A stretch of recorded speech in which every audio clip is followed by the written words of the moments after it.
Shalom, shalom, shalom. Welcome back to Issachar Forum. This is Les Lawrence with Elisha Vision Ministries. Glad to have you here and have a little bit of a different setting today because I'm up in beautiful New England. Hope you saw my picture of the Nubble Lighthouse on my blog. In fact, you can find my blog at elishavision.wordpress.com and glad to have you with us. I'm going to give a brief update today because of our travels. I've been ministering this weekend in Dover, New Hampshire, and Milton, New Hampshire. Next Sunday, I'll be up in Conway, New Hampshire, and then the following Friday night, I'll be in Rochester, and then 2 Sundays from now, I'll be in Dayville, Connecticut. And Doreen and I are having a wonderful trip here in New England, and God is really blessing the ministry. And of course, if you're up to the news, keeping up to the news, you just see again tragedy after tragedy. Even just this afternoon, shooting of a policeman in Louisiana, 3 killed, I believe, and maybe 3 others injured, and so many things happening. It's interesting that one of the words the Lord's put on my heart the last couple of weeks, or last week or so, has been no fear. We as believers don't have to be afraid of all these things coming on because God said in 2 Timothy 1:7, I believe it is, that God has not given us the spirit of fear, but of power and love and a sound mind. So we put our trust in God, in Jehovah God, and in Jesus, Yeshua ben Jehovah, Jesus, the Son of God. If we walk with him, he says that he'll never leave us or forsake us. And so whatever comes, we just continue to put our trust in him.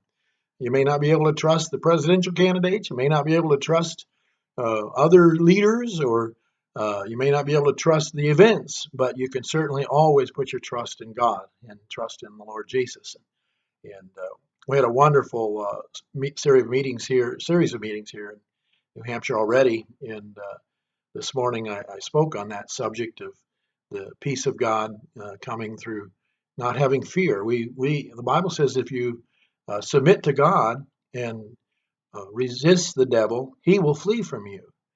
And we were talking about the fact that God's name is on his people through the Bible, from Ezekiel 9 to Revelation 7 and 14, and then even there at the very end in chapter 22, God's name is on his people. And it says it's the name of the Father, Jehovah. So Yod He Vav He is actually marked on us. We have the mark of God. And as a matter of fact, the enemy is afraid of us.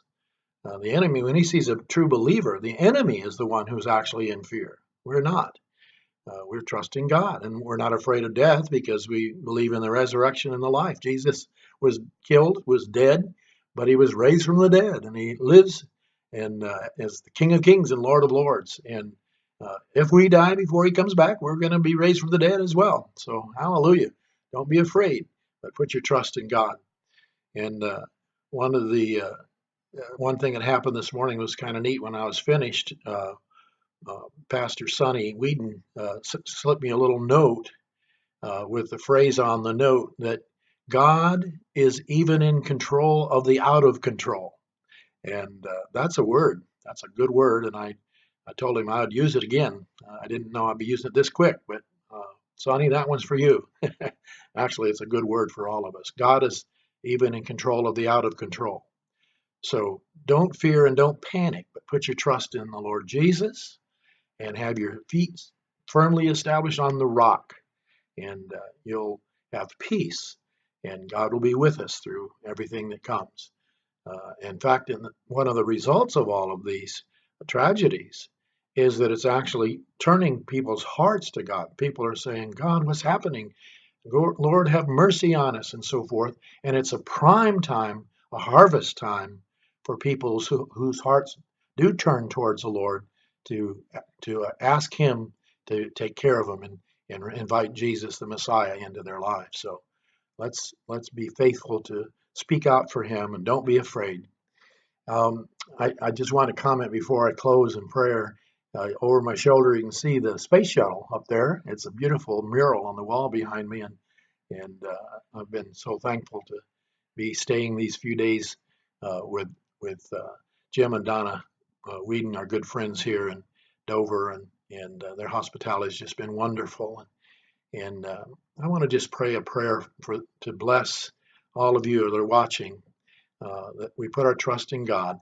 In fact, the Western world is now beginning to experience something that Israel's been dealing with since it was reborn as a nation in 1948. And yet God has been faithful. God has been with Israel and taken them through all the way and continues to defend and protect Israel. And so there's a similarity there that we recognize. And we know that Satan's out to kill us, but the Bible says Satan came to kill, steal, kill, and destroy. But we also know that Jesus said he'll always be with us and never leave us or forsake us. So let's pray. Our Heavenly Father, we thank you for the fact that you are the faithful God. You do watch over your people, your children. And Lord, we pray for Israel. We pray for the peace of Jerusalem. And we ask, Lord, for your mercy and your protection for them. And we also pray, Lord, for the rest of us, Lord God, that as we walk with you and put our trust in you, you will watch over us and that you will let us see the opportunity of the things that are going on around us are not that we would live in fear, but that we would actually speak up with your voice and your salvation and mention the name of the Messiah, Yeshua, Ben Yehovah, Jesus, the Son of God. Thank you, Father. We just love you and thank you that you're the God of love, that you're the God of peace. And we stand with you and give you all the glory. Thank you, Father God, Abba, Father, in Jesus' name. Amen. Well, thank you for being with us, and hope to see you next week. And whatever, I'm not sure what the conditions will be next week, but I'll try to get on somewhere and be able to put a little message up. So shalom, shalom. We'll see you later. Bye bye.